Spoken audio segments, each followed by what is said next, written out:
The finish line is in sight, but we still have a tough final stretch to get this guitar in playing order. It looks awesome, it sounds awesome, but the playability is an issue.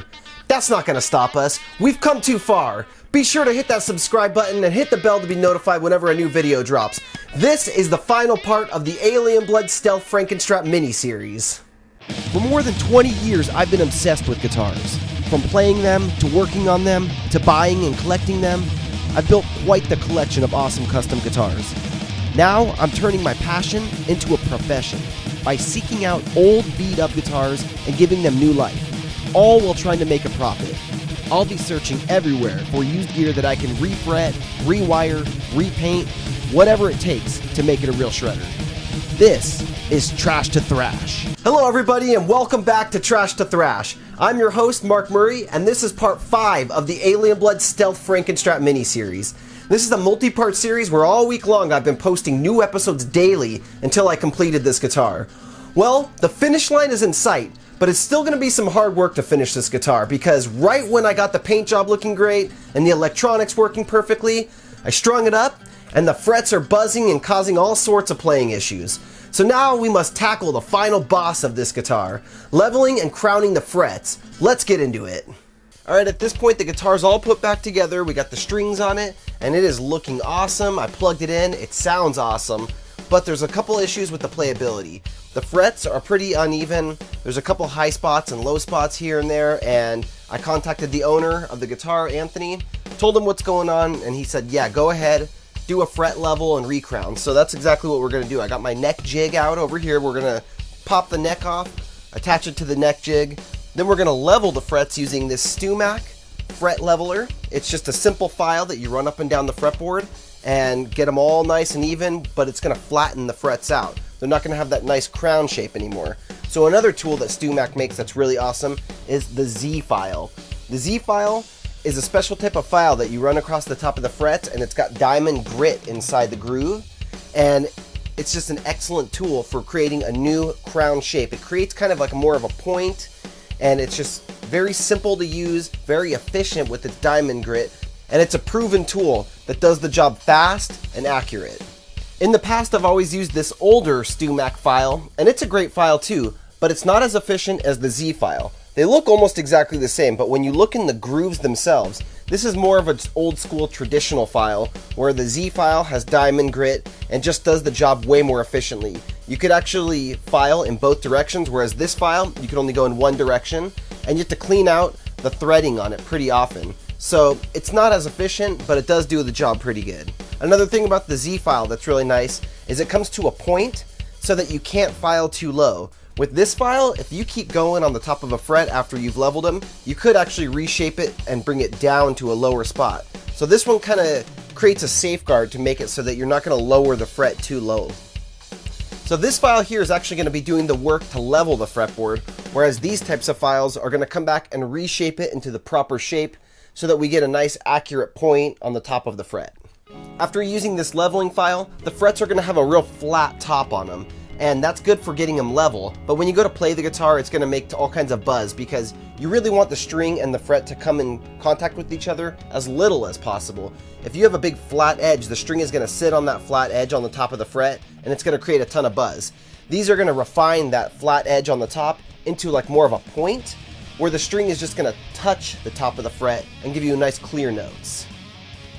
Now I've got the neck loaded onto my neck jig here. And before I do any filing or leveling, I'm going to adjust the truss rod to get the neck to be sitting flat.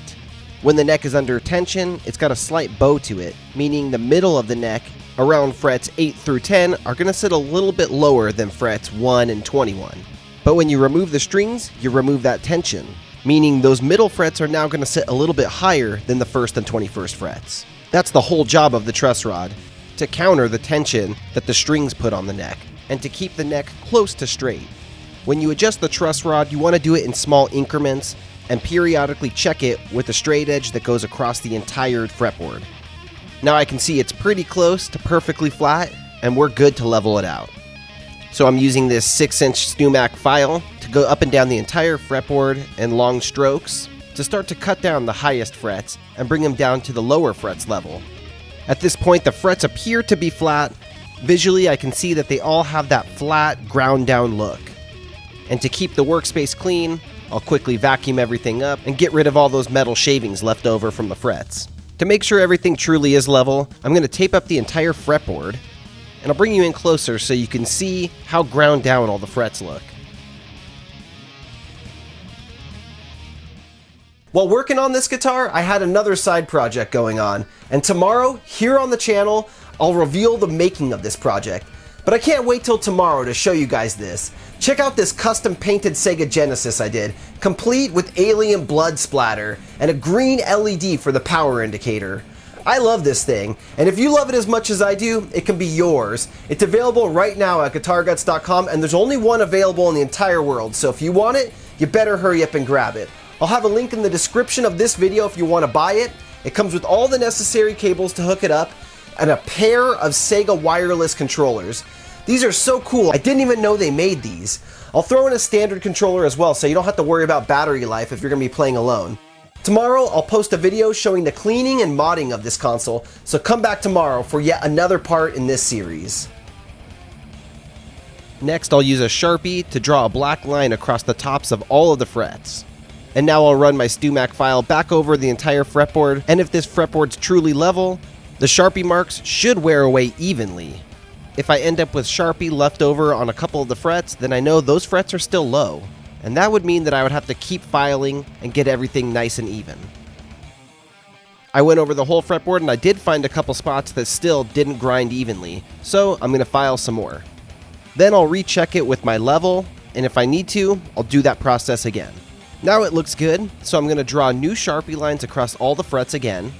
And now I'm going to use the Z file to recrown the frets. This is going to give them that pointed shape that I was talking about earlier. The reason I remarked these frets with Sharpie before using the Z file was because the Sharpie is going to leave a nice thick line over the frets. But as I refine the top of it with the Z file, that line is going to get thinner and thinner, and the goal is to get it almost to a hairline. So I'm going to work my way all the way down to the 21st fret, refining each one of these to have a nice proper crown on it. Now, even though I've gone over the fretboard a couple times, I do have a couple frets down here that are high, and they're only high in a couple spots on the neck, meaning maybe the low E side is fine, but the high E side is sticking up a little bit. Or maybe the G and the D string are creating a little bit of buzz, but the rest of the strings are fine. So using a StuMac fret rocker, I can pinpoint the exact spot, and they even make another type of fret rocker that's got a diamond edge on it that you can grind down the frets even more with.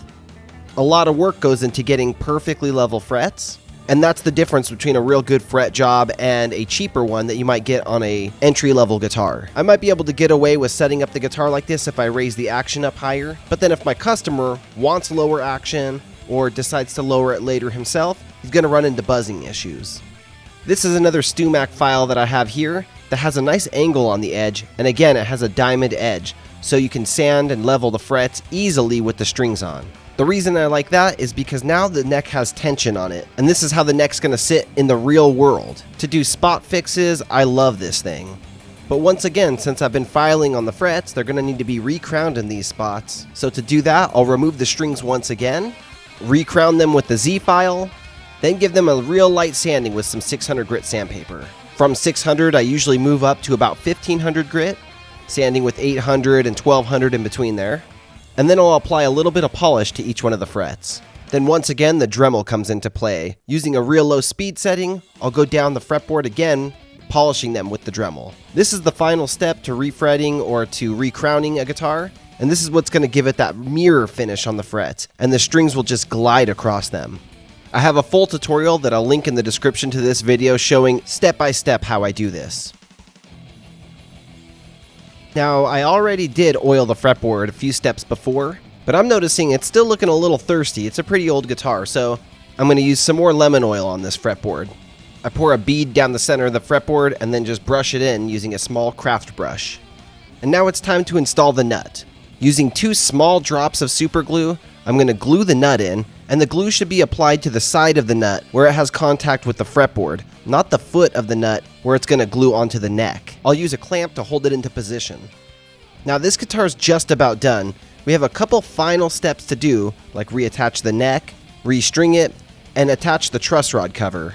I'm not actually going to screw the truss rod cover on yet because once the strings are on, I'm probably going to make one final adjustment to it. But look how cool that thing looks. It totally matches the headstock and the theme of this guitar. Now I'm going to throw this guitar back together. Are you guys ready to see what this thing looks like finished up? Are you ready for the reveal?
What'd you guys think of this beast? I had a blast this week recording and posting all these videos, plus reliving this guitar rebuild. My customer Anthony has been commenting on the videos all week. It's so cool to hear he's loving the guitar. And for a cheaper Strat clone, this thing has been completely upgraded and not only looks awesome, it sounds killer, and it plays great.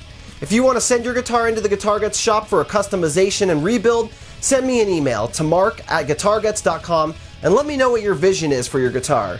If you have a guitar that means a lot to you, but you just never pick it up because it sounds bad, it plays bad, or maybe even it just looks bad, we can fix that. Remember, over at guitarguts.com, we got all kinds of merch. GuitarGuts coasters, koozies, stickers, t-shirts, baby onesies, my signature kill switch pedal, kill switches, picks, and even some guitars. So please go pick some of that up. I have links for all these things down in the description below this video.